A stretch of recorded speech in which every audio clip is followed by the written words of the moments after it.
Hi there, welcome to my channel where I take you on tours of unique homes and showcase stories of people living alternative lifestyles. We're gonna jump right into this week's episode because it has got to be one of the most unique nomadic homes that I have ever seen, and I'm really excited for you to check it out. We featured a lot of vans, buses, and tiny homes on wheels on this channel, but never have we featured a nomadic home that has 18 wheels. That's right, we're gonna take a tour of Clayton and Teresa's 18-wheeler Nomad Monster tiny home. I have a jet ski, I have a motorcycle, I have another electric bike. I figure if you're gonna go big, you might as well go big.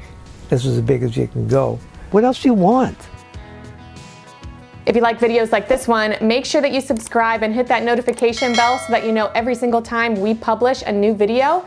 But right now, let's jump right in and take a tour of this amazing home on wheels. And also make sure that you stay tuned all the way to the end of this video where you can learn more about the Waterdrop water filtration system, which is a perfect product for the nomadic lifestyle.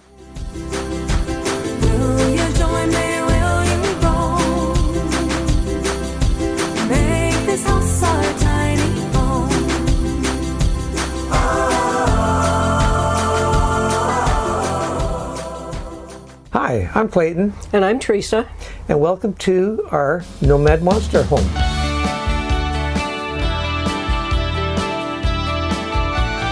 This is something that we've looked forward to all the time we've been together. We've been together for 32 and a half years. I just like to drive, to move forward and look at the countryside. I figure if you're gonna go big, you might as well go big. This is as big as you can go. The first year was basically rebuilding the truck. And then I found the trailer that I wanted. Then I spent the next 4 or 5 years building it. So I just did it as I felt like doing it. And sometimes I worked hard on it and sometimes I didn't. So 5 years later, it's almost done. The first 100,000 went real quick. Buying the truck, buying the trailer. We spent probably maybe another 100 on top of that. We're into it for 200, 250.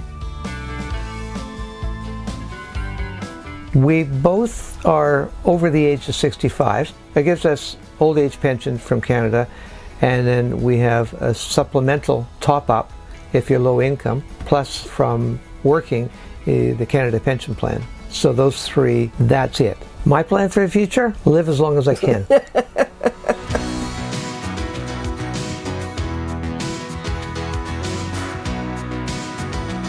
Welcome everyone to the outside of our Monster, our home. The tractor, it used to be a commercial truck that ran in Texas. I had to totally rebuild it, but now I baby it and it's happy, it loves me, so we're good. It uses about 7 miles to the gallon. A big pickup truck with the fifth wheel, it's about the same, so I'm not losing anything and I'm gaining a lot.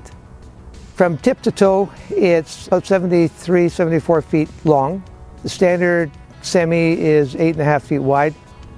The height, the maximum you're allowed is 13.5. Right now it's at 14.5, but I'd lower the roof and I got 13.5, so we're good. The system to put the roof up is relatively simple, but complicated. Teresa stands in the back, tells me what's going up and what's not, and I'm in the front pushing buttons to control each cylinder. So if we can make it go up nice and even, then no problem, and then down nice and even, we're okay.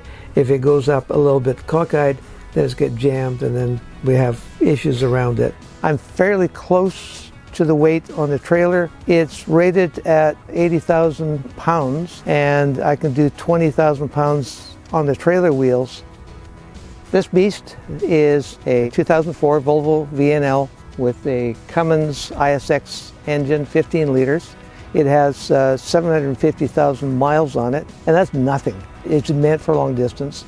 So this I bought at an auction in Texas and brought it up to Canada, and I had to convert it. I didn't want it to be a commercial vehicle. That costs a lot of money and it has a lot more regulations that you have to get into. Mostly it was easy in Alberta because I just had to have the items that you would find in a motorhome. So it had to have a sink, it had to have a separate water supply, and it had to have a bed and a few other things. So that's what I did on the inside.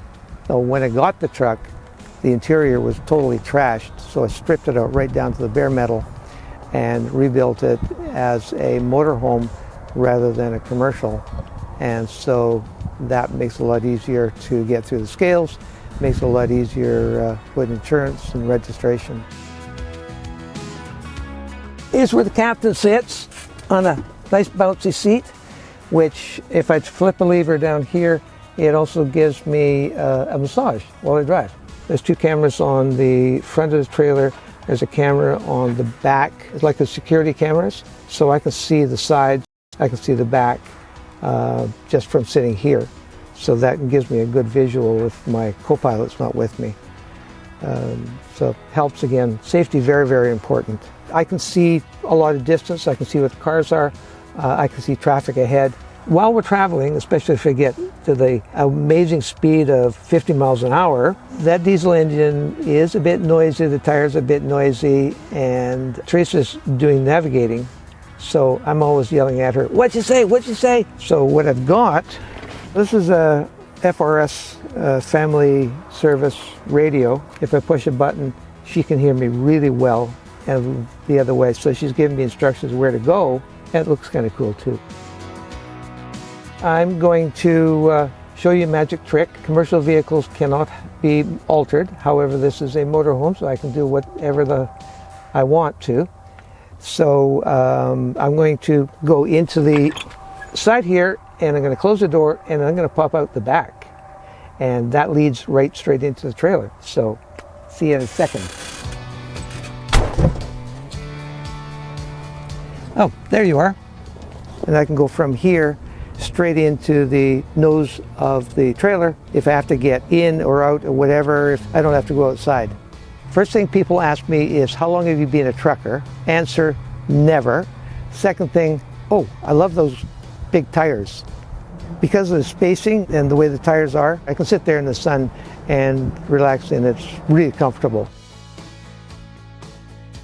What I use is what we call our umbilical cord. It's got the 2 connections here for the brakes, and then a connection here for the lights and stuff. Get back underneath here onto the other end of the umbilical cord. So we got our air lines here, the signals for the lights. I can hook everything up and we're ready to roll. The trailer is a standard 53 foot. The studs that go up in here are steel, but that is aluminum. And that makes it interesting because it bends. And if we're inside, sometimes we hear bang. And oh, yeah, okay, it must be warm outside or cold outside. I've got good insulation behind here, so the heat is there, it gets hot, it gets up to 100 and something, but good insulation, so I don't feel it on the inside. Over here, we have the main entrance. When we're traveling or at night, we can close everything up really tight. With it open, I have a nice big window, and that also moves. So if I need to move big things in and out, I can move that, or just lots of traffic, just makes it easier because this door is kind of narrow. But it works, and it's secure. This is the kitchen window, same as I did that one. This has got to be my favorite toy. It's a 2022 Honda Goldwing. The monster gets parked, like right here, and then we hop on the bike and we'll go exploring. This bike is incredible.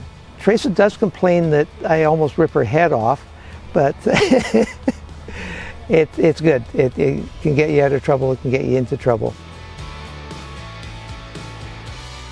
I've always been into sustainability, so obviously solar panels on the roof. There are 20 panels, 250 watts each, which gives me about 5,000 possible watts of power.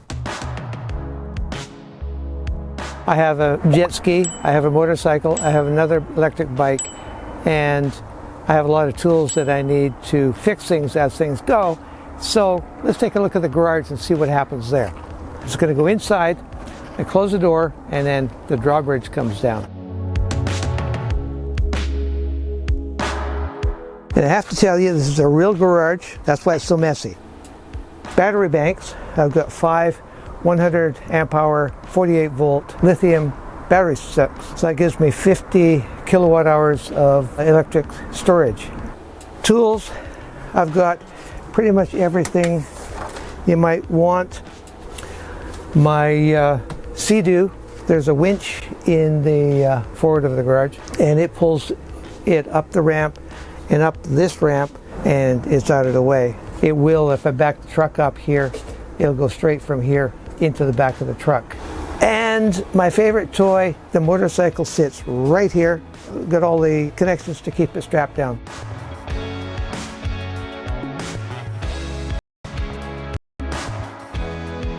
Come on in and have a look at the inside.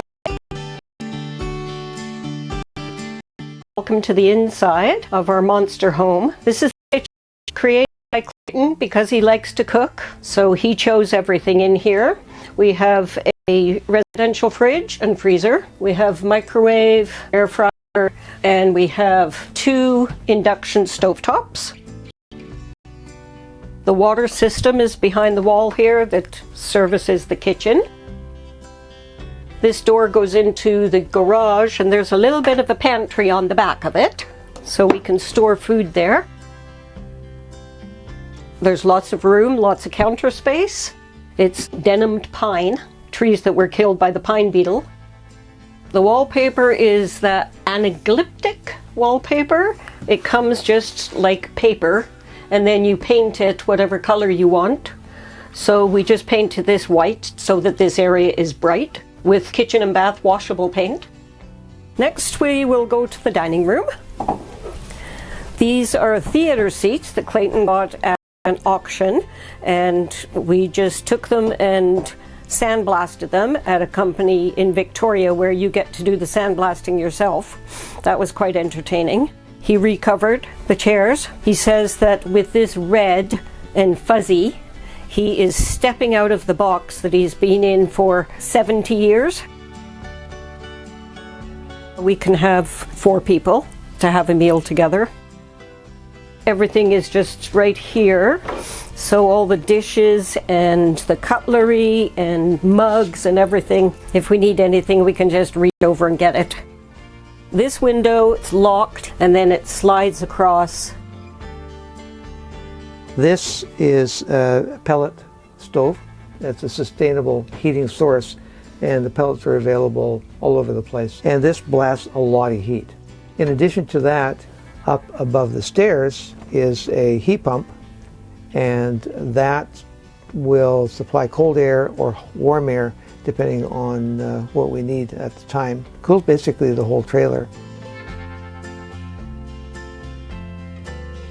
This is one of the special rooms in the trailer. They're all special, but this is where we spend a lot of time working on programming, working on YouTube channel, and we have a 75-inch screen which basically takes up the whole wall, a pair of high-efficiency speakers, so the sound is like incredible. We have Starlink, so Netflix is not a problem downloading. It is basically set up as a movie theater, and neighbors that are far enough away, they don't care if I crank up the volume. What else do you want? We'll go upstairs and tour the upstairs. First we'll go to the, I always think of the back of the trailer, but it's not, it's the front of the trailer. And this is where our closets are and storage. People say to me, "Oh, you've got a sewing machine, you're so lucky." And I say, "No, I don't, that's Clayton's as well. It belonged to his mum." I wanted a full-length closet because I wanted to bring all my clothes with me. Huge mistake, because I have too many, and now I admit it publicly. This is truly a lesson that I don't need as much. This door here, I'm not going to step out because it's not hooked up to the tractor, but this is where I go in and out of the tractor, and you can see the door. I wanted a separate room for the bathroom because if somebody's already in the shower, then you want to be able to run into the bathroom. So I call this the indoor outhouse because it just looks like a tiny little outhouse to me, except it is a flush toilet. Small, don't need much space. There is a little sink there. Right across from the toilet room we have the washer and dryer. It's apartment size. They're high efficiency, and the dryer is a heat pump system, so it doesn't vent outside. The water comes into here, and then you just have to remember to empty it so you don't flood your little laundry room. Let's head down the hallway and I'll show you the tub room. With this little hallway here, I feel like sometimes like I'm living in a train, which is okay with me. I quite like it. Little barn door.